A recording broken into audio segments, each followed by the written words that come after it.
사이다. 우리 합자회사는 무한책임사원과 유한책임사원이 합작된 회사죠. 그래서 이 우리 법이 얘기하는 사원은 무한책임사원만 얘기합니다. 그럼 무한책임사원 전원은 실무교육을 받아야 되죠. 그래서 실무교육에 대한 부분은 전원이 다 받아야 돼요. 3분의 1이 아니죠. 착시를 유도했는데 그럼 무한책임사원의 3분의 1이 공인중개사이면 되는 거죠. 근데 실무교육은 전체가 받아야 돼요. 그래서 이 점 체크하면 안 되고요.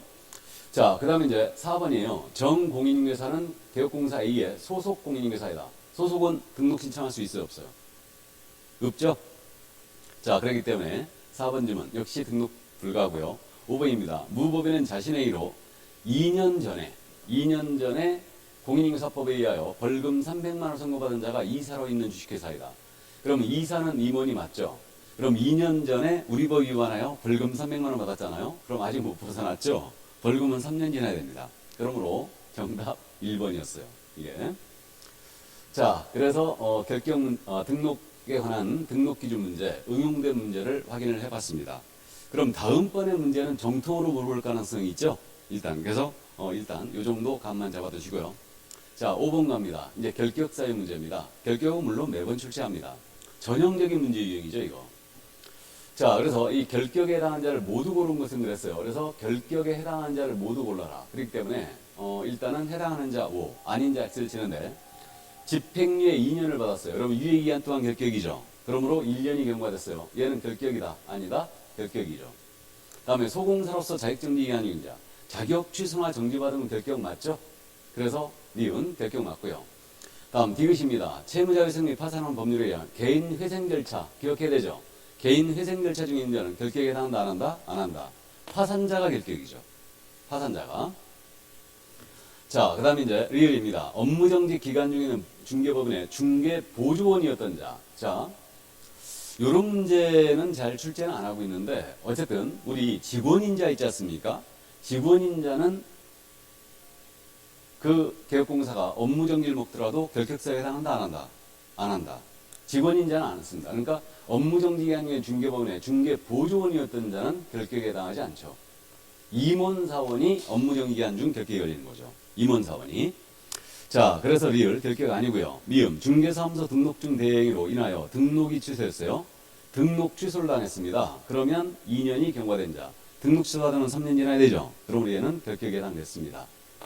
자, 그래서 결격사에 해당한 자는 기역, 니은, 미음입니다. 그래서 여기에 해당한 자는 4번이었죠. 그러니까 정답 4번이었습니다.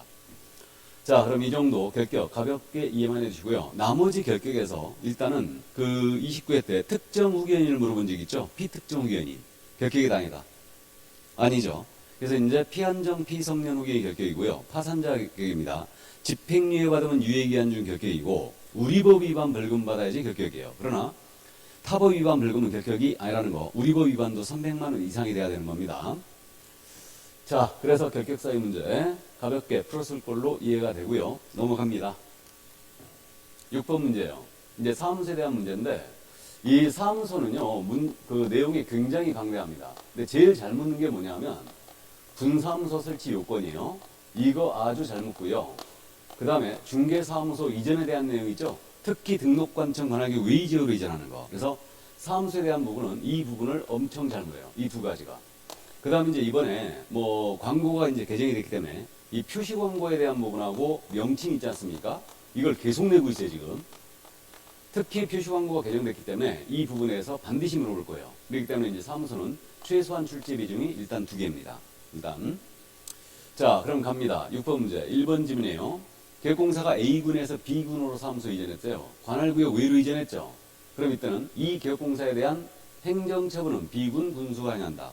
맞죠? 그래서 등록관청 관할구역 외로 사무소를 이전했습니다. 그러면 이때는 종전 등록관청이 이전 후 등록관청에다가 서류를 송부를 해줘요. 이때 송부할 서류는 등등행이에요.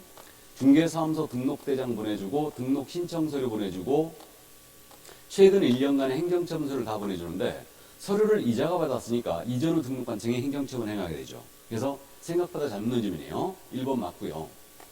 2번입니다. 분사무소 5개 광물을 설치하는 경우는 신고필증에 기재되어 있는 책임자의 성명을 표기해야 한다. 자, 그래서 우리 5개 광고물 있지 않습니까? 이건 간판이라고 꼭 명심하셔야 됩니다. 그러니까 표시 광고하고 5개 광고문을 헷갈리시면 안 돼요. 그러니까 5개 광고문은 간판이라는 걸 명심하시고, 이때 간판을 우리는 성명을 쓸 의무가 있는 거예요, 지금. 그래서 간판에는 성명만 쓰라는 얘기가 있지 다른 거 쓰라는 얘기가 없다. 다만 분사무소의 경우는 책임자 성명을 표기하는 겁니다. 그래서 이 점 생각보다 잘 물어보니까 꼭 기억을 해두시고, 자, 이제 광고가 떴어요.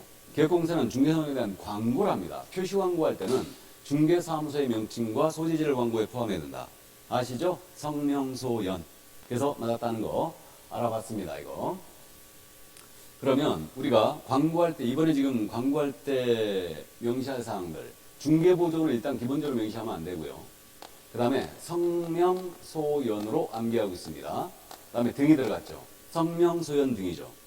그러면 개혁공사의 성명 나가야 되죠. 중개사무소의 상호, 명칭 나가야 되고, 중개사무소의 소재지 나가야 되고, 연락처도 나가야 돼요. 그 다음에 이제 등록번호가 추가됐죠, 이번에. 그래서 이제 등록번호 나간다는 거 기억을 해 두시고요. 그럼 인터넷을 통한 표시 광고한다.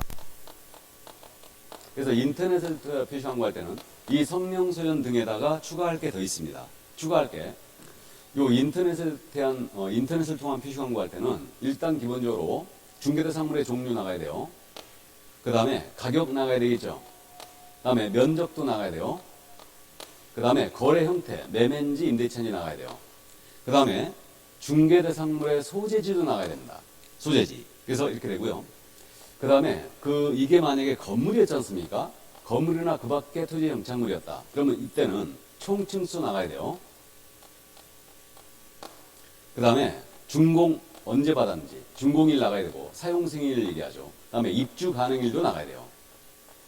입주 가능일 나가야 되고, 그 다음에 이 건물의 방향이라든가, 방의 개수라든가, 그 다음에 욕실의 개수, 이거 전부 다 나가야 됩니다. 그 다음에 주차 대수가 몇 대고, 나아가서 관리비는 얼마가 나오는지, 이런 게 다 나가야 됩니다.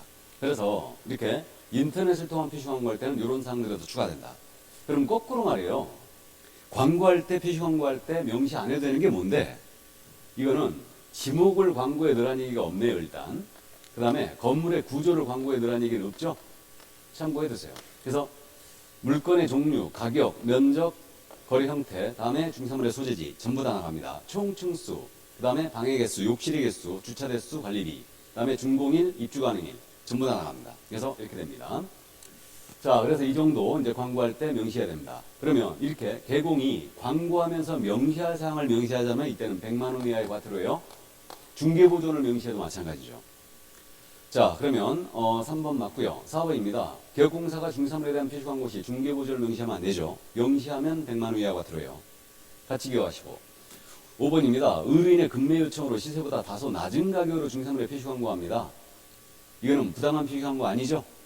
다소 낮은 가격으로 하는 거예요. 급매를 해야 되니까. 그래서 이제 부당 표시 광고는 그거 아닙니까? 존다과에.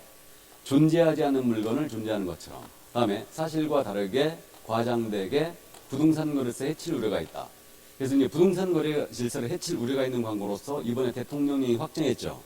존재는 하지만 중개할 의사가 없는 물건이라든가, 존재는 하지만 중개할 수 없는 물건이라든가. 그래서 이제 이런 거 광고는 부당 표시 광고고, 소비자를 속이는 광고 있죠. 은폐, 누락, 축소 등의 마음으로 속이는 광고, 이게 부당 표시 광고입니다. 그럼 부당 표시 광고 쓸 때 제재 기억해야 되죠. 500만 원 이하의 과태료죠. 이거는 그래서 이 점도 같이 기억하시고요. 자, 그래서 6번 문제 정답은 일단 5번이었습니다. 자, 그러면 이제 7번 문제로 가죠. 이제 슬슬 눈이 감길 때가 돼가고 있죠. 아무래도 이제 영상으로 볼 때는 조금 졸리긴 합니다. 자, 그럼 표시 광고 관련한 설명으로 틀린 것을 그렸어요. 그래서 이번에 이제 그 개정된 내용을 집중적으로 지금 연습을 하고 할 겁니다. 그럼 1번이에요. 국토부 장관은 모니터링 할 수 있죠. 부당한 표시 광고하고 있는가 모니터링 할 수 있다. 국장이 이제 체크 포인트고요. 다음 2번입니다. 국토부 장관은 정보통신서비스공개하게 법령 위반이 의심되는 표시 광고에 대한 확인, 조치를 요구할 수 있죠. 그래서 조치를 요구할 수 있다. 그럼 만약에 정보통신서비스공개가 이 조치 요구에 불응했어요. 불응하면 이때는 500만 원 이하의 과태료죠. 자, 그 다음에 3번입니다. 모니터링 업무를 위탁받은 기관이요. 이게 모니터링 기관이죠. 그래서 이제 우리 모니터링이 지금 현재 일단은 추가돼서 개정이 됐는데, 기본 모니터링이 있고 수시 모니터링이 있잖아요. 그럼 기본 모니터링은 매 분기마다 하는 거죠. 이게 이제 기본 모니터링이에요. 그럼 이 매 분기 마지막 날부터 30일이죠. 30일 기억해야 돼요. 요 30일 내에 국토교통부 장관에게